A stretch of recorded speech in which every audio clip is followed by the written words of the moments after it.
Bismillahirrahmanirrahim. Assalamualaikum warahmatullahi wabarakatuh. Waalaikumsalam. Alhamdulillahirabbil alamin.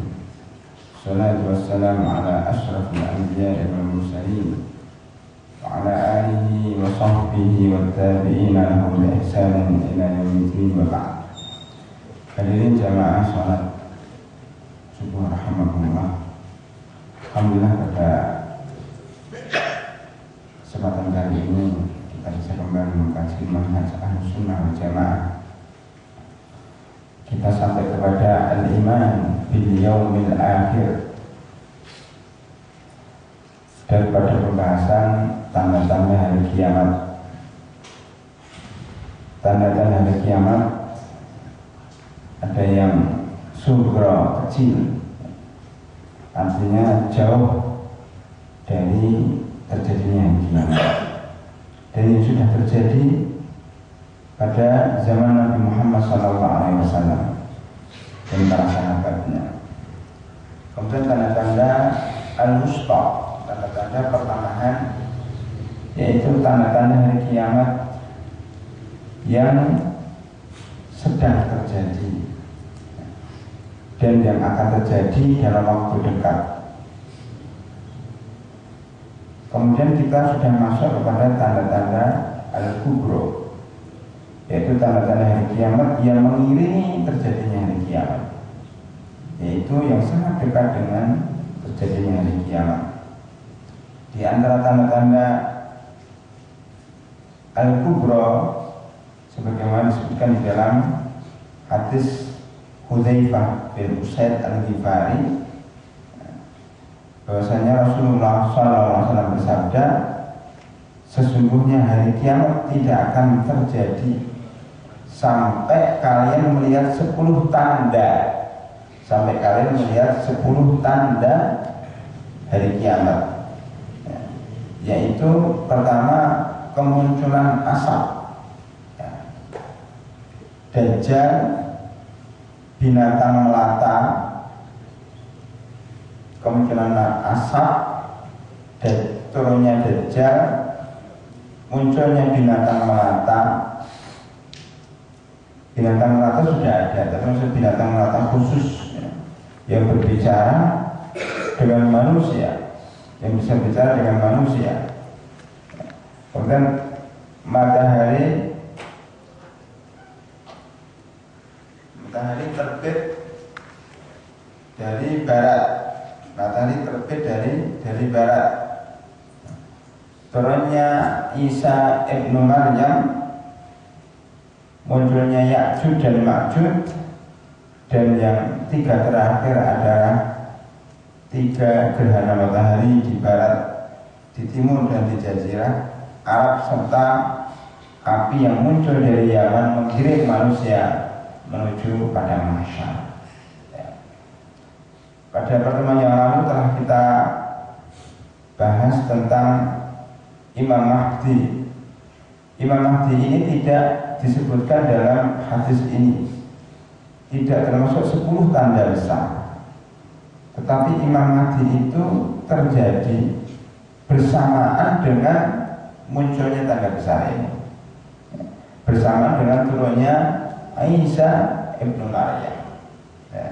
Artinya tidak disebut dalam satu hadis, dalam satu kelompok 10 ini, tetapi disebutkan dalam hadis-hadis lain yang mengiringi salah satu tanda daripada 10 ini, maka dianggap sebagai tanda-tanda hari kiamat kubro yang sangat dekat dengan terjadinya hari kiamat.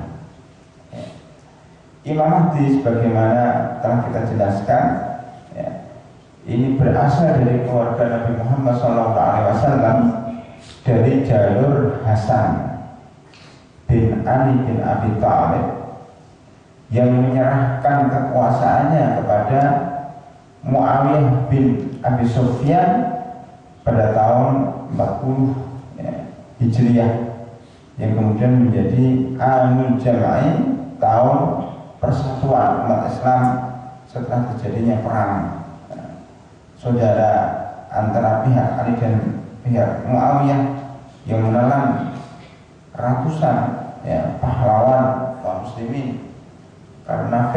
yang disebarkan orang-orang Yahudi dan orang-orang munafik.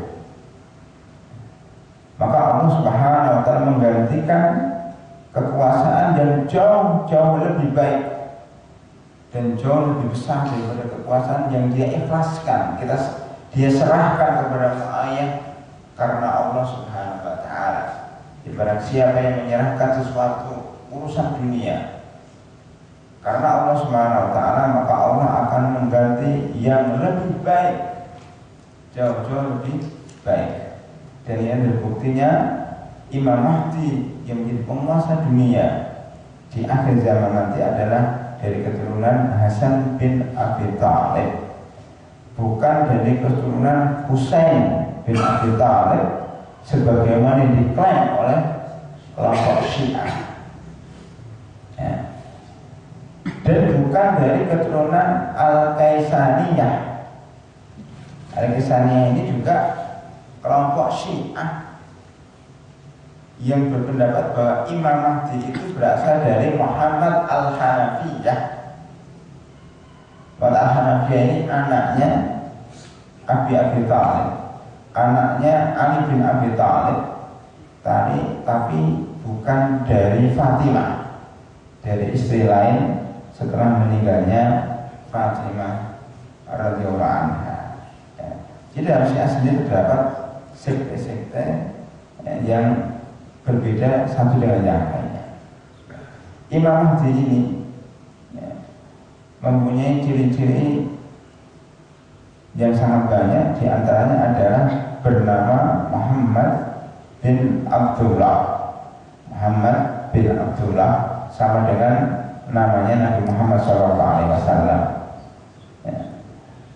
Berasal dari keturunan Nabi Muhammad SAW, berhidung mancung, bermuka atau dadanya bidang, dan seterusnya. Ya. Kemudian beliau akan turun selama 7-8 tahun berpuasa di muka bumi ini, dan beliau akan menjadi imam kaum muslimin dalam sholat. Di belakangnya ada Isa bin Maryam. Ini dalam peristiwa nanti akan kita sampaikan perang dengan orang-orang Romawi, ya. Kemudian di Damaskus, ya, di Menara Timur nanti itu Isa bin Maryam akan turun, ya, di Syam, tepatnya di Damaskus, Menara Timur, dan menjadi makmum Imam Mahdi yang waktu itu berada di situ. Ya. Ini beberapa ciri-ciri Imam Mahdi yang disebutkan oleh para ulama. Kemudian Imam Mahdi ini, ya, akan berpuasa di muka bumi, hujan akan turun, ya, membasahi bumi ini, menumbuhkan tumbuh-tumbuhan, buah-buahan juga akan tumbuh subur, emas akan tersibak, dan kaum muslimin itu akan mendapatkan kekayaan yang luar biasa sehingga harta menjadi berlimpah ruah. Bahkan tidak ada seorang pun yang menerima zakat, ya. Tidak seorang pun yang membutuhkan harta, ya, karena masing-masing sudah mempunyai harta yang sangat banyak. Ada satu orang dari kaum muslimin yang meminta kepada Imam Mahdi harta karun yang sangat banyak, kemudian diberikan oleh Imam Mahdi. Tetapi sampainya dia di rumah, dia menyesali perbuatannya itu dan mengembalikan harta karun itu kepada Imam Mahdi. Oleh pegawainya dikatakan harta yang sudah diambil tidak boleh dikembalikan, ya. Ini terjadi pada zaman Imam Mahdi. Kemudian raja-raja India itu akan diserahkan kepada Imam Mahdi dalam keadaan terbelenggu, dan simpanan mereka dijadikan hiasan Baitul Maqdis. Jadi raja-raja India, ya, para penguasa India itu akan menyerahkan diri kepada Imam Mahdi atau mereka dibelenggu, dan harta mereka akan disimpan di Baitul Maqdis. manusia berdatangan kepadanya seperti lebah yang mengerumuni sarangnya. Jadi Imam Mahdi itu kalau muncul itu akan diketahui oleh kaum muslimin, dan kaum muslimin akan berbondong-bondong menuju Imam Mahdi itu dan berbaiat kepada Imam Mahdi sebagai khalifah. Berbaiatnya di antara rukun Yamani. Jadi berbaiat di depan Ka'bah. Imam Mahdi ini akan berperang dengan beberapa pihak, termasuk dengan penguasa Suriah, dengan penguasa Suriah, yang kemudian penguasa Suriah ini itu akan mengejar Imam Mahdi dan mereka akan ditenggelamkan, ya, karena Imam Mahdi ini akan bersembunyi atau akan pergi ke Ka'bah. Para penguasa Suriah ini, orang Arab ini akan ditenggelamkan, ya, antara Mekah dan Madinah, ditenggelamkan ke dalam tanah, ya. Kemudian Allah Subhanahu wa Ta'ala akan menurunkan 3.000 malaikat, ya, untuk memukul mundur orang-orang yang memusuhi Imam Mahdi. Pada zamannya domba dan serigala digembalakan pada satu lokasi. Jadi domba dan serigala itu tidak bermusuhan lagi, ya. Karena jengking dan ular itu tidak membahayakan manusia, ya. Tidak ada riba, tidak ada penyakit, tidak ada perzinaan, tidak ada minuman keras. Jadi dunia ini benar-benar makmur kembali kepada syariat Islam.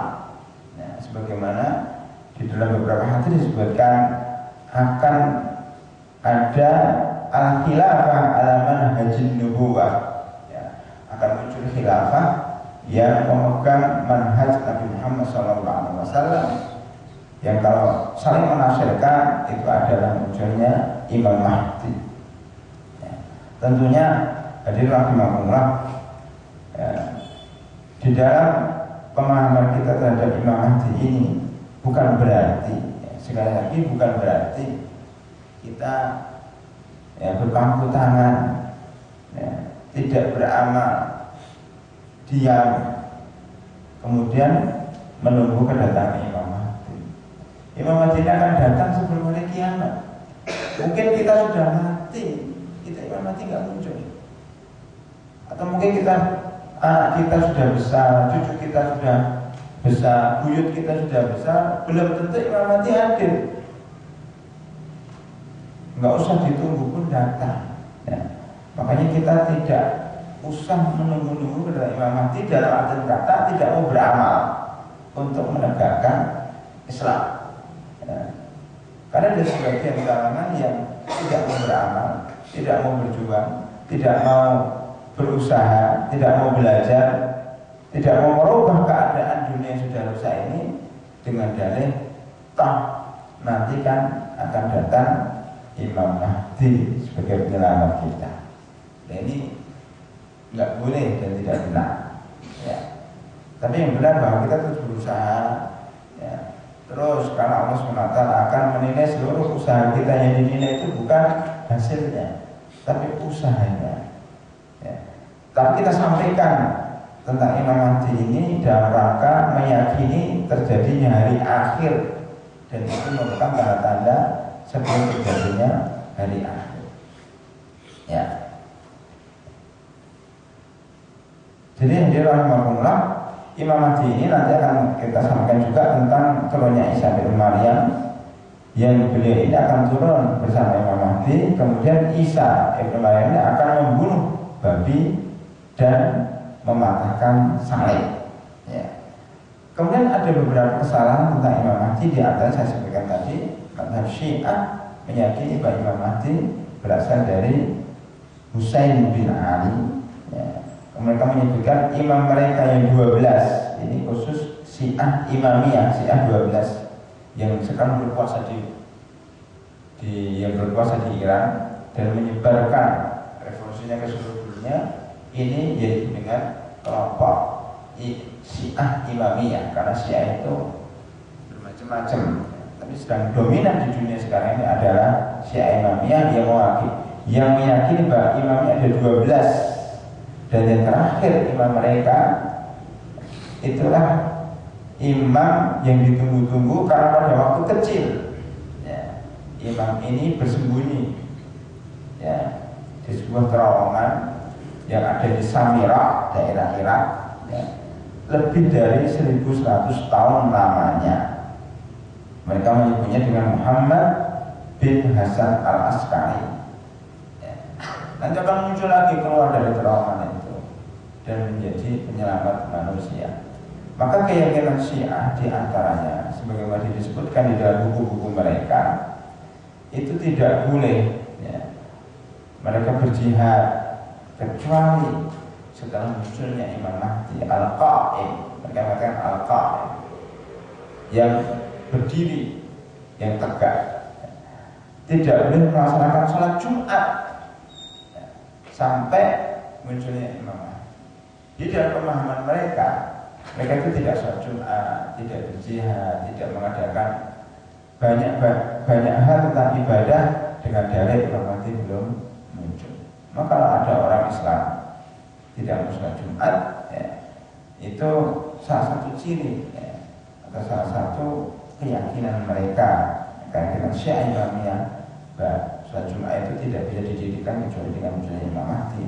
Ini pendapat dari buku-buku mereka yang lama, kemudian dipegang teguh oleh namanya kelompok Akhbariyun, kelompok radikal. Kemudian ini pecah juga, muncullah kelompok yang namanya Al-Usuliyun, yaitu kelompok-kelompok yang modern ya, yang kemudian menafsirkan ulang tentang Imam Mahdi itu. Maka kelompok ini akhirnya meyakini bahwa dibolehkan untuk mendirikan sholat Jumat ya, karena ada imam pengganti atau pejabat sementara yang ditugasi oleh Imam Mahdi yang masih dalam terowongan, yang mereka yakin adalah imam-imam mereka yang sekarang ini. Itu jadi perwakilan, walaupun secara resmi dalam ajaran mereka sebenarnya tidak boleh mendirikan sholat Jumat dan berjihad fisabilillah sampai munculnya Imam Mahdi. Ini terjadi perselisihan di antara mereka. Maka ada sebagian dari mereka yang sholat Jumat, ada sebagian yang tidak sholat Jumat. Ya. Kemudian di sana ada namanya Ubaidillah bin Maimun Al-Qaddah. Ya. Ini kita akan masuk kepada orang-orang yang mengaku dirinya Imam Mahdi. Jika Imam Mahdi sebenarnya hadis, maka bermuncullah orang-orang, kelompok-kelompok yang mengaku dirinya Imam Mahdi. Di antaranya adalah Mirza Ghulam Ahmad yang mendirikan kelompok Ahmadiyah yang sudah difatwakan sesat di seluruh dunia itu. Itu salah satu pemahaman mereka bahwa yang sebagian mengatakan ini Nabi ya, sesudah Nabi Muhammad SAW, dan orang yang mungkin seperti adalah kafir. Ada sebagian dari kelompok mereka yang mengatakan bahwa ini adalah bukan Nabi, tapi Imam Mahdi ya, penyelamat mereka ya.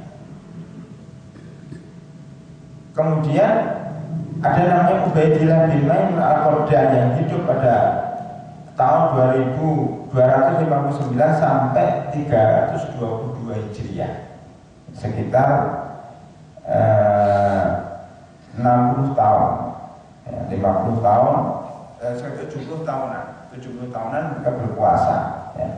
Kakek Ubaidillah Al-Qaddah bin Maimun, Ubaidillah bin Maimun Al-Qaddah, ini kakeknya orang Yahudi ya, yang bernasab kepada orang-orang Majusi ya. Ini adalah cenderung kepada Syiah ya. Karena mereka atau orang ini Badilah ini berbohong atas keluarga Nabi Muhammad SAW. Jadi sekarang banyak orang yang berdusta dengan nama Ahlul Bait. Ya. Ini bisa berkuasa di beberapa daerah, bahkan di daerah dekat beberapa negara termasuk Mesir, Maroko, Hijaz, dan Syria. Hampir sama, sejarah terulang kembali. Ya, sejarah terulang kembali ini pada abad ketiga dan abad keempat. Ya. Di tahun 259 sampai 322. Sekarang sudah tahun 1433. Berarti sudah hampir 100 abad. 10 abad, ya 10 abad. Kan sekarang 1400. Ini 200. Jadi sudah 12 abad lebih itu terulang kembali. Sekarang orang-orang yang mengaku dirinya pencinta Ahlul Bait pun sudah berkuasa di beberapa negara termasuk Syria. Ya. Kemudian di sini ya, dia terkenal dengan Syiah Ar-Rafidah Al-Qaramita Al-Batiniyah. Jadi di sana ada Qaramita. Qaramita inilah yang mencuri batu Hajar Aswad yang ada di Ka'bah itu. Dicuri beberapa tahun lamanya sebelum kemudian ditundukkan oleh beberapa penguasa Sunnah, kemudian dikembalikan ke sekarang. Jadi Ka'bah itu pernah dicuri, terjadi pembunuhan yang ada di sekitar Ka'bah, kemudian Hajar Aswadnya dicuri. Ya. Kemudian mereka bisa dihancurkan oleh siapa? Oleh Salahuddin Al-Ayyubi. Ya. Dihancurkan oleh Salahuddin Al-Ayyubi dan mereka dikejar sampai lembah-lembah sampai gunung-gunung. Ya, personel-personel mereka dikejar dan dibunuh. Ya. Itu yang pertama. Yang kedua, ada namanya Muhammad bin Tamur. Ini juga Muhammad bin Tamur ini mengaku dirinya Imam Mahdi. Ini pada tahun 485 Hijriah. Jadi 10 abad yang lalu sudah ada yang mengaku dirinya Imam Mahdi. Ini adalah orang yang sangat aneh, dia orang munafik dan pendusta. Ya. Dia supaya untuk membuktikan dirinya itu Imam Mahdi, maka ya, beberapa anggotanya diperintahkan untuk tinggal dalam kuburan. Ya. Setelah itu mereka diperintahkan untuk bangun dari kuburan. Dari kuburan itu mungkin mereka pura-pura mati, dikafani. Ya. Entah bagaimana caranya, namanya orang sesat itu profesinya memang penipu ulo. Ya. Jadi masukkan dalam kafan, mungkin diberi di dalam kuburan itu mungkin diberi saluran udara lah, ya. Kita tidak tahu. Ya. Setelah berapa lama gitu mereka suruh bangun dari kuburan itu dan mengumumkan bahwa Muhammad bin Tamur ini adalah Imam Mahdi. Biar orang-orang percaya, oh ini yang ngomong adalah mayit yang hidup kembali. Berarti benar. Ya. Setelah itu mereka balik lagi ke kuburan. Dan setelah balik ke kuburan itu mereka diuruk dengan tanah. Maksudnya ketika mereka masuk dalam kuburan lagi, itu mereka dikubur hidup-hidup oleh para pengikut Muhammad Tamur ini.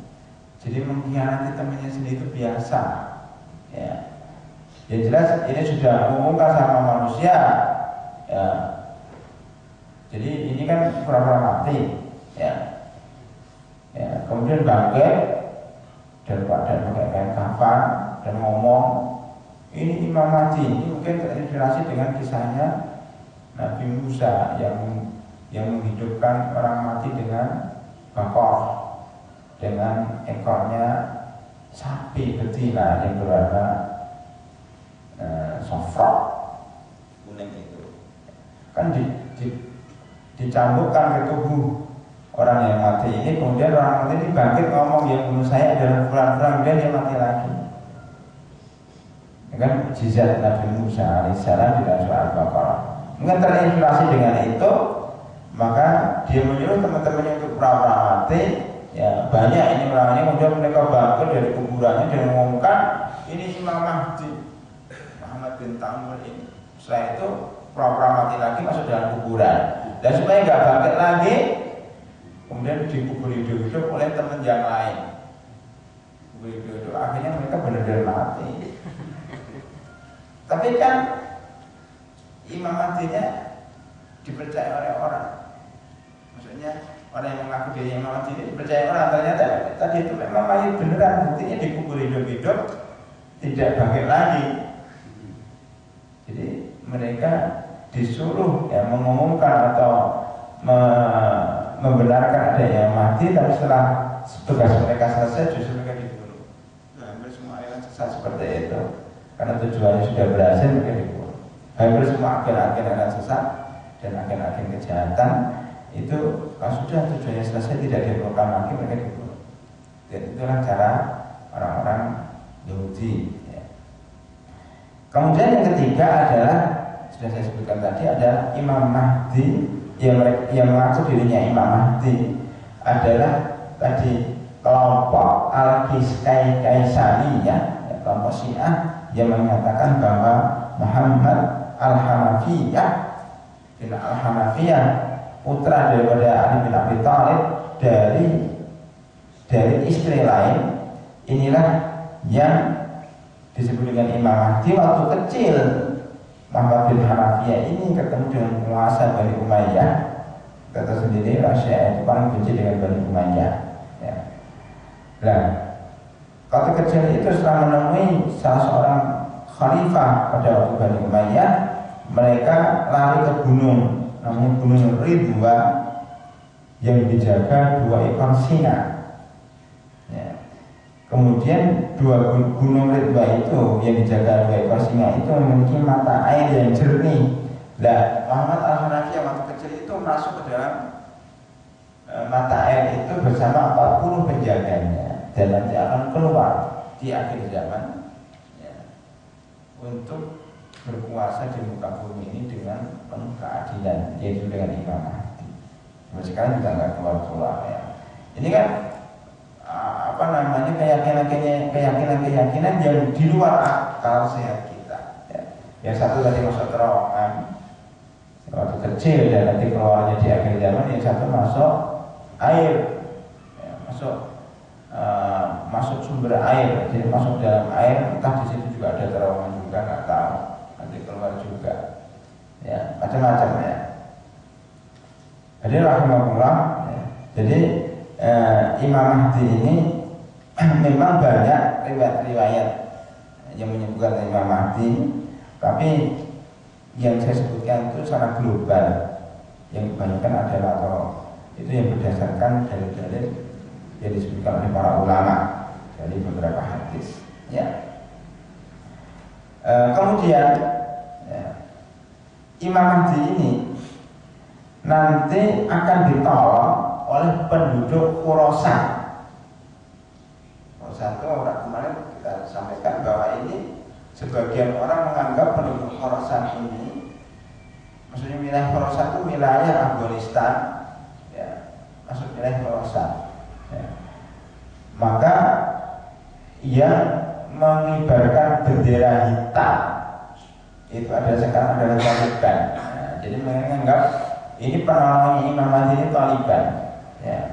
Ini berdasarkan hadis Sauban yang berkata bahwasanya Rasulullah Shallallahu Alaihi Wasallam bersabda, jika kalian telah melihat bendera hitam yang keluar dari Khorasan, sebagian orang masyarakat itu dari Afghanistan, datangilah ia walaupun harus dengan perangkap di atas salju, karena di sana ada Khalifah Allah Imam Mahdi. Nah, orang-orang meyakini bahwa hadis ini benar dan hadis ini benar ya, dan sahih, tetapi meyakini bahwa itu adalah Afghanistan sekarang dan yang bawa bendera hitam itu adalah Taliban, maka pada berdatangan ke Afghanistan walaupun merangkak di atas salju, kan di sana kalau musim dingin itu bersalju. sana ada Imam Mahdi, yang sekarang nggak tahu Imam Mahdinya yang mana kan gitu. Tapi ada yang menafsirkan seperti itu dan memegang teguh penafsiran sampai sekarang. Kalau pendapat kita, ya, dari kajian Ahlussunnah wal Jamaah, kita tidak bisa mengklaim begitu cepat bahwa yang membawa bendera hitam dan menolak Imam Mahdi nanti adalah Taliban. Itu sangat tergesa-gesa. Tapi yang penting kita beriman bahwa hadis ini sahih. Nanti akan muncul kelompok yang membawa bendera hitam seperti benderanya Nabi Muhammad SAW yang tulisan La ilaha illallah, ya, Muhammad Rasulullah, yaitu bendera Nabi Muhammad SAW disebut dengan Al-Aqab. Al-Aqab itu bendera hitam bertulisan La ilaha illallah Muhammad Rasulullah, ya. Itu tidak harus Taliban, tetapi muncul dari Khurasan, dan itulah yang akan mendukung Imam Mahdi dan menjadi tentaranya Imam Mahdi, ya. Dari Abu Sa'id Al-Khudri berkata bahasanya Rasulullah SAW bersabda, Al-Mahdi akan keluar pada akhir umatku, dan hadisnya diriwayatkan oleh Imam Hakim dan sahih dan disahihkan oleh Imam Dhahabi, ya. Allah akan menurunkan hujan untuknya dan bumi akan mengeluarkan tanaman-tanamannya, harta akan dibagikan secara adil, ternak berkembang biak dan umat akan menjadi besar, ya. Ia akan hidup selama 7 dan 8 tahun, ya. Itu Imam Mahdi, guys. Sekitar ceritanya, ya, secara global seperti itu. Adapun rinciannya itu para ulama masih berbeda pendapat apakah rincian yang disebutkan di dalam buku sejarah itu benar atau tidak. Tapi secara umum itu yang saya sampaikan itu berdasarkan hadis-hadis sahih, baik dalam Bukhari dan Muslim maupun dalam riwayat-riwayat lain yang diriwayatkan oleh para ahli hadis, termasuk dalam Mustadrak Al-Hakim, ya. Kemudian setelah Imam Mahdi, tanda kedua adalah perang besar. Jadi Imam Mahdi kemudian muncullah tanda berikutnya yang disebut dengan Al-Malhamah Al-Kubra. Al-Malhamah Al-Kubra, penaklukan kota Istanbul atau Konstantinopel. Ada sebagian kalangan mengatakan penaklukan kota Konstantinopel ini pada zaman Muhammad Al-Fatih, Sultan Mahmud pada khilafah Turki, ya. Tetapi kalau dalam beberapa kajian ulama, ini penaklukan Istanbul ini mungkin penaklukan yang kedua, ya, yaitu terjadi di akhir zaman nanti. Mungkin itu sudah terjadi, ya. Karena Istanbul itu adalah dulunya namanya kota Konstantinopel, yang oleh Nabi Muhammad SAW disebutkan kota yang setengahnya di daratan dan setengahnya di lautan. Nanti bisa dilihat, ya, perang pembukaan kota Istanbul dan Konstantinopel ini telah dibuat kartun dalam anak-anak, ya. Jadi untuk pengganti dari film Naruto sama Superman sama Batman sama film-film kartun yang lain itu sangat banyak sekali. Nah ini kalau bisa nanti kita, ya, jangan kenalkan dengan tokoh-tokoh yang tidak jelas. Kenalkan dia Muhammad Al-Fatih, ya. Muhammad Fatih dan pahlawan-pahlawan yang lain seperti Tariq bin Ziyad, ya. Kenalkan pahlawan Islam seperti itu.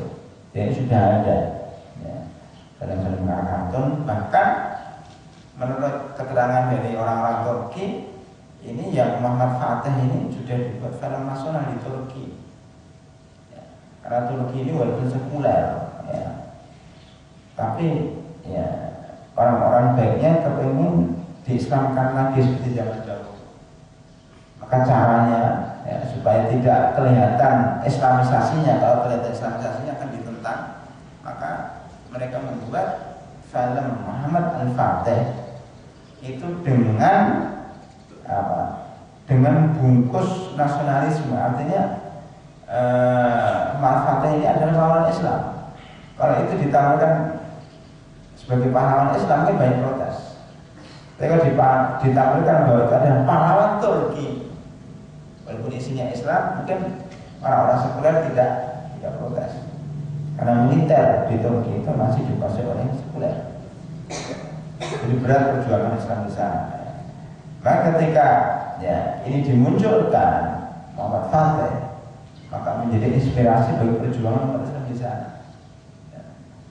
Muhammad Fatih inilah ya, Sultan Turki yang bisa menaklukkan Istanbul itu. Muhammad Fatih. Ini sejarahnya bisa dibaca di buku dan bisa dilihat dalam kartun itu. Mungkin kalau sudah nyampe itu konon katanya bagus sekali. Ada 3 dimensi wala alam soal. Itu yang aslinya. Ya. Muhammad Fatih ini memang yang membuka kota Istanbul dan perjuangannya sangat berat sekali karena kota Istanbul ini, kota Konstantinopel ini sudah ingin ditaklukkan sejak 14 abad yang lalu, bahkan oleh para sahabat, tetapi tidak berhasil. Abu Ayyub Al-Ansari itu meninggal dunia ya, ketika mengepung benteng Konstantinopel ini. Jadi para sahabat ini atau sebagian dari sahabat, tentunya sahabat-sahabat yang tersisa ya, itu banyak berguguran di benteng-benteng Konstantinopel yang terkenal dengan benteng sangat kuat, dan benteng ini hancur lebur ketika pada masa khilafah Muhammad Al-Fatih kan dihancurkan dengan meriam. Waktu itu kan menemukan meriam pertama kali ya, atau meriam yang sangat besar yang belum ditemukan orang lain pada waktu itu. Karena Al-Fatih ini membebaskan seorang ahli bom ya. Ahli bom yang ditawan oleh orang Romawi di dalam benteng itu diambil ya. Menurut beberapa ahli sejarah itu diambilnya melalui bawah tanah. Jadi kalau membebaskan harus masuk perang, masuk ke dalam benteng susah. Makanya dengan pikiran yang brilian dan cerdas menggali tanah ya, di wilayah Islam, menggali tanah ke bawah melewati lautan. Di zaman dahulu ketika teknologi belum begitu canggih, kalau sekarang biasa orang membuat kereta bawah tanah dan bawah laut ya, di Jepang, mungkin nanti di Indonesia, di Selat Sunda itu nanti akan dibuat saluran bawah laut. Itu sudah biasa. Tapi pada zaman Khalifah Mahmud atau Muhammad Fatih ini suatu yang luar biasa. Karena galinya pakai cangkul ya, berapa bulan ya, di bawah lautan hanya untuk membebaskan orang yang dipenjara ahli bom, yang ahli meriam. Jadi penjara di penjara Konstantinopel, dan menggalinya itu bisa pas ya, atasnya itu pas penjaranya dia. Jadi orang itu bisa lari dari bawah terowongan penjara. Subhanallah, luar biasa. Dan bisa membuat meriam sangat besar sehingga bisa menghancurkan benteng-benteng Konstantinopel yang sangat kuat ya, yang berapa abad tidak bisa dihancurkan oleh pahlawan-pahlawan Islam itu. Subhanallah. Dan ada sejarah sangat besar sekali. Maka di sini salah satu tanda hari kiamat adalah penaklukan Konstantinopel. Ini bermakna dua, bisa. Kalau ini dianggap sebagai tanda al-wusta yang sudah terjadi atau tanda sugra, berarti terjadi pada zaman Muhammad Al-Fatih. Penasaran kedua, penaklukan kota Konstantinopel ini terjadi pada akhir hari kiamat, atau bisa dikatakan 2 kali penaklukan. Penaklukan pertama adalah ketika zaman Muhammad Fatih dan menjadi Islam sekarang ini, Istanbul ya, kota Islam ya. Kemudian sebagian kita ketahui akhirnya penduduknya kan berubah jadi sekuler. Bahkan Kemal Atatürk mensekulerkan kota ini, adanya dirubah jadi adat Turki dan seterusnya. Ya mungkin termasuk negara yang rusak. Ya itu adalah Turki sama Mesir. Ada maksiatnya sangat bebas di situ. Ya sama dengan Indonesia atau lebih dahsyat barangkali. Ini Mesir dan Turki. Nah ini bisa saja ke depan Turki ini jadi rusak lagi. Orang-orang Yahudi, orang-orang kafir ya bisa masuk situ merusak umat Islam sehingga Islam menjadi agama yang sangat dijauhkan. Bahkan kalau benar dia akan masuk ke zona Eropa, negara-negara Eropa, ya berarti kan kalau sudah di Eropa kan rusak lagi Islam, maka akan terjadi penaklukkan kedua, yaitu di akhir hari kiamat itu, atau sebelum terjadinya hari kiamat beriringan dengan Imam Mahdi itu. Ya, jadi kita sebutkan tanda kedua daripada tanda kubro setelah Imam Mahdi adalah penaklukan kota Konstantinopel yang beriringan dengan Al-Malhamah Al-Kubro, peperangan terakhir orang besar-besaran antara tiga kelompok, ya, Islam, Romawi dan Persia. Ini pada zaman dahulu kan. Pada zaman Nabi Muhammad SAW itu ada tiga kekuatan. Ya. Sebelumnya ada dua kekuatan, Persia dan Romawi. Di dalam surat Ar-Rum ayat 1 hingga ayat 5 disebutkan, A'udzubillahi minasyaitonirrajim. Bismillahirrahmanirrahim. Alif lam mim.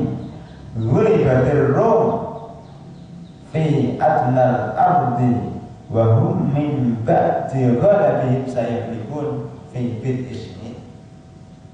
Dinail amru min qablu wa min ba'd wa yawma idzi yafrahul mu'minun.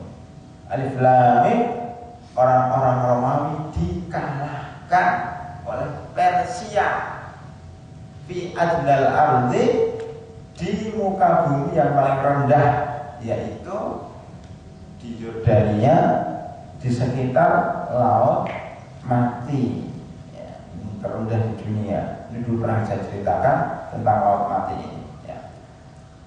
Nah, ini sebenarnya banyak pelajaran dari ayat ini, tapi saya tidak bicara tentang adnal ardi, laut mati ini sudah kita bicarakan. Kita akan bicara tentang bahwa pada zaman dahulu itu sudah ada Romawi dan Persia perang. Ini nggak pernah selesai nih, dua negara superpower ini, Romawi Persia. Kalau sekarang, dulu ada Amerika, Rusia sudah kalah. Sekarang memiliki bersejarah Romawi dan Persia, Iran dan Barat. Iran dan Barat sudah sekarang sudah ramai. Iran dan Barat, nuklir macam-macam, Iran dan Barat. Islam belum bermain. Ya, jadi nanti ada Islam. Ya, jadi ketiganya Islam. Tiga kelompok inilah yang akan berperang: Persia, Romawi dan Islam. Nanti Romawi dan Islam bersatu dulu, berdamai untuk merangi Persia. Persia kalah, tinggal Romawi dan Islam. Nah, ini jadilah Malhamah Kubro. Ya. Nah, Malhamah Kubro ini dipimpin oleh Imam Mahdi ternyata. Ya. Jadi ini masih berurutan, jadi masih cerita Imam Mahdi. Ya. Dan pada hari itu mereka bekerja sama mencari Dajjal dan akhirnya bisa dibunuh oleh Isa di pintu Nur di Palestina. Ya. Jadi di Palestina nantilah Isa bisa membunuh Dajjal. Ini masih dalam rangka Imam Mahdi, Isa bin Maryam dan Malhamah Kubra, peperangan terakhir. Ya. Abu Hurairah berkata, Rasulullah SAW bersabda, ya, kiamat tidak akan terjadi hingga Romawi menguasai Amak dan Baik. Ya. Ini hadisnya ya, nanti sebutkan ada dalam Sahih Muslim. Ya. Tapi kita terangkan dulu, Amak dan Baik ini menurut sebagian orang ini ada di Syria, ya, dekat dengan Aleppo. Kita lihat pada hari ini Suriah atau Syria itu sudah bergejolak. Ya. Mungkin sebagian jamaah sudah mendengar beritanya bagaimana penguasa penguasa Suriah sekarang, ya, Bashar Assad yang dan para tentaranya penganut mazhab Syiah, ya, Syiah Ismailiyah, ya, Nusairiyah, Syiah Nusairiyah, sekte Syiah. Kita lihat bagaimana dia berkuasa, ya, yang didukung oleh Iran, oleh Lebanon dan Hizbullah, dan mungkin Rusia dan Cina, ya, secara diam-diam membumi hanguskan Suriah, membantai Ahlus Sunnah wal Jamaah secara semena-mena, tidak manusiawi. Ya. Anak-anak itu dibunuh, perempuan-perempuan diperkosa, ya, laki-laki diseksa, tidak ada yang menolong, tidak ada yang menolong. Ya. Terutama di salah satu kota juga namanya Aleppo, Halab, Homs dan seterusnya. Ya. Dunia diam, ya. Negara-negara Islam pun diam, sebagian mereka mendukung, tetapi malu-malu mendukung diam-diam, ya. Mendukung persenjataan kepada para mujahidin yang ada di Suriah melalui Turki dan seterusnya. Memang ada, secara terang-terangan belum nampak. Bahkan PBB pun mandul, ya. Kalau dibantai umat Islam lamban sekali, sampai umat Islam habis baru turun mereka. Sampai sekarang belum ada, ya, pernyataan resmi, ya, untuk menolong Suriah, ya, baru kutukan-kutukan saja. Nah, di Suriah inilah sudah disebutkan di dalam hadis ini, kiamat tidak akan terjadi hingga Romawi menguasai Suriah. Nah, ini pergerakan-pergerakan dari Timur Tengah ini memang sudah menuju kepada hari kiamat. Kalau Mesir sekarang bergejolak dan pemilihan presidennya itu antara umat Islam dengan sekuler. Walaupun, ya, ini kita belum terlalu mengharap Mesir, karena Mesir ini ternyata calon umat Islam yang jumlah 4, ya. Ini kan banyak banyak kelompok juga. Kalau bisa dibagi ada 2 kelompok, yaitu dengan Ikhwanul Muslimin, ya, itu ada kelompok Salafi. Ini pecah juga. Kemudian calonnya kaum muslimin jadi 4 ini ternyata calon yang 2, ya, dari partai Al-Bina Batamiyah yang tidak salah, ya.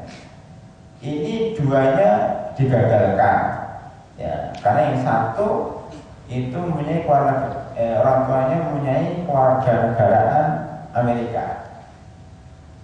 Yang satu, calon yang satu, ya, ini adalah pengusaha yang kaya raya, tetapi digagalkan karena baru keluar dari penjara dalam 1 tahun kalau nggak salah, maka nggak bisa ikut.